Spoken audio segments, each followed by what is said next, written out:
चुड़ैल और परी की कहानी। बहुत समय पहले एक छोटे से गांव के पास एक गहरा जंगल था।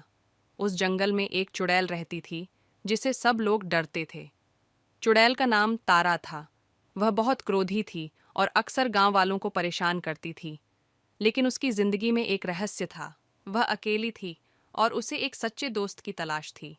एक दिन उस जंगल में एक परी उतरी। उसका नाम नूर था। नूर को अपनी जादुई शक्तियों से जरूरतमंदों की मदद करना बहुत अच्छा लगता था। जब तारा ने नूर को जंगल में देखा तो उसने सोचा, यह कौन है जो मेरे जंगल में आई है। तारा ने नूर को डराने की कोशिश की। उसने अपने जादू से डरावनी आवाजें निकाली और पेड़ों को हिलाया। लेकिन नूर मुस्कुराई और बोली, तारा, मैं तुम्हें नुकसान पहुंचाने नहीं आई हूं। जानती हूं कि तुम अकेली हो और एक दोस्त की तलाश में हो। तारा चौंक गई। उसे यकीन नहीं हुआ कि कोई उसकी भावनाओं को समझ सकता है। उसने क्रोधित होते हुए कहा, तुम्हें मेरे बारे में कैसे पता?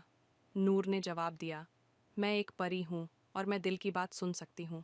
अगर तुम चाहो तो हम दोस्त बन सकते हैं। तारा ने सोचा और फिर कहा, लेकिन मैं एक चुड़ैल हूँ। लोग मुझसे डरते हैं। क्या तुम मुझसे दोस्ती करोगी? नूर ने कहा, सच्ची दोस्ती बाहरी रूप या शक्तियों पर निर्भर नहीं करती। यह दिल की अच्छाई पर आधारित होती है। तारा की आंखों में आंसू आ गए। पहली बार किसी ने उससे दोस्ती का हाथ बढ़ाया था। उसने अपनी सारी बुराई छोड़ दी और नूर के साथ मिलकर लोगों की मदद करने लगी। धीरे धीरे गांव वाले भी तारा से डरना बंद कर दिए। तारा और नूर की दोस्ती ने यह साबित कर दिया कि सच्चा प्यार और दोस्ती किसी को भी बदल सकती है। इस तरह चुड़ैल और परी ने मिलकर एक नई कहानी लिखी, दोस्ती और अच्छाई की कहानी।